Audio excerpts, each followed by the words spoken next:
ও প্রবাস থেকে কালো জাদু তন্ত্রমন্ত্র এসকে চ্যানেলটি যারা এই মুহূর্তে দেখছেন সকলকে জানাই আন্তরিক প্রীতি ও শুভেচ্ছা। দেশ ও প্রবাস থেকে কালো জাদু তন্ত্রমন্ত্র এসকে চ্যানেলটি যারা এই মুহূর্তে দেখছেন, ভিডিওর শুরুতেই জাতিগতভাবে প্রত্যেকটা মমিন মুসলমান ভাই বোনদেরকে সালাম, আসসালামু আলাইকুম। হিন্দু দাদা দিদির প্রতি আদাব, অন্যান্য সকল ধর্মের প্রতি আন্তরিক ভালোবাসা।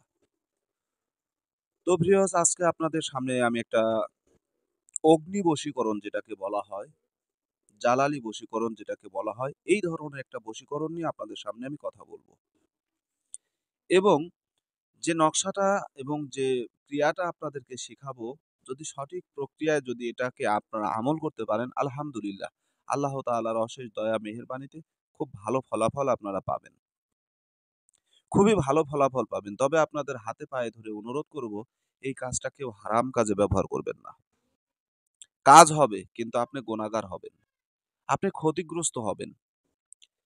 গত পরশুদিন একজন ব্যক্তি আমাকে টাকা দিয়ে অফার করতেছে, ভাই আমি যদি টাকা দিয়ে কাজ করতাম, টাকার বিনিময়ে যদি শুধু কাজ করতাম, তাহলে হালাল কোনটা হারাম কোনটা এটা আমার দেখার প্রয়োজন ছিল না। কারণ ঘোড়া যদি ঘাসের সাথে বন্ধুত্ব করে, ঘোড়ার পেট ভরে না। তেমনি যে মানুষ ভালো আর মন্দ বিবেচনা করে না, সেই মানুষের পেট ভরবে কিন্তু দুনিয়া পাবে, আখেরাত পাবে না। তো ভাই আমি দুনিয়ার জন্য কাজ করি না, আখেরাতমুখী হয়ে কাজ করি। আল্লাহ তাআলার অশেষ দয়া মেহেরবানিতে আল্লাহ খুব ভালো রেখেছেন, ভালো থাকি। তো হারাম কাজগুলো করা থেকে বিরত থাকি।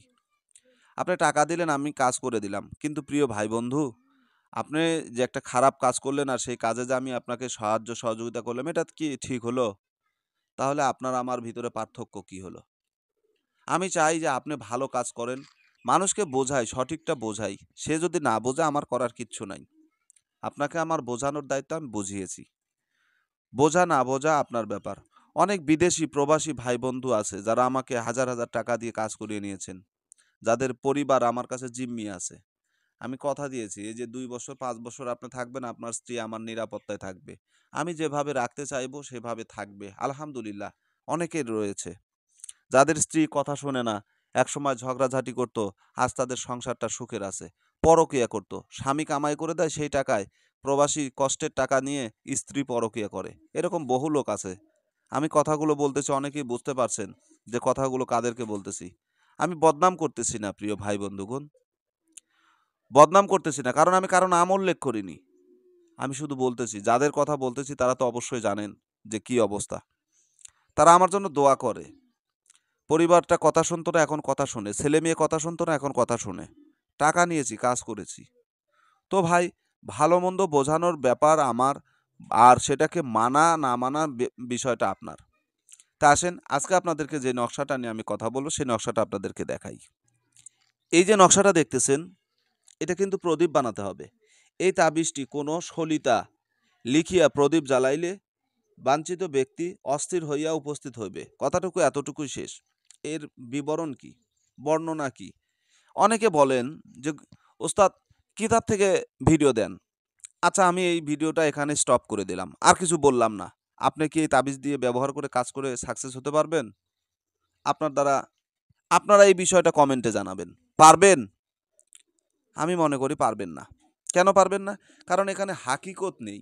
মূল যে হাকিকত সেটা বলা নেই। কিন্তু আমরা জানি যে এটা কি করতে হবে। এই তকবিরটা করতে হলে অবশ্যই আপনার প্রিয়জনের, যাকে আপনি বশীকরণ করতে চাচ্ছেন, তার ব্যবহার করা কাপড়ে এই তাবিজটা অঙ্কন করলে ১০০% কাজ হবে। যদি তার কাপড় না পান, তাহলে আপনি কি করবেন? ব্যতিক্রমী নিয়ম তো অবশ্যই আছে। তাহলে কি করবেন? তাহলে কাফনের সাদা কাপড়ে এই নকশা, ৩টা নকশা অঙ্কন করতে হবে। অঙ্কন করে পুড়ে দিবেন। কাজটা শনিবারে অথবা মঙ্গলবার রাত্রি ১২টার পরে করবেন। একা নির্জন ঘরের ছাদে বসে করতে পারবেন, ফাঁকা ময়দানে বসেও করতে পারবেন, যেখানে আপনার মাথার উপরে কোনো ছাদ নেই সেখানে বসে করতে পারবেন, অন্যথায় করতে পারবেন না। তো এই নিয়মগুলো যদি আপনার কাজ করেন, 100% কাজ হবে। ভালো থাকুন, সুস্থ থাকুন। সকলের সুস্বাস্থ্য, দীর্ঘ আয়ু কামনা করে আজকের মতো আমি বিদায় নিচ্ছি। আল্লাহ হাফেজ।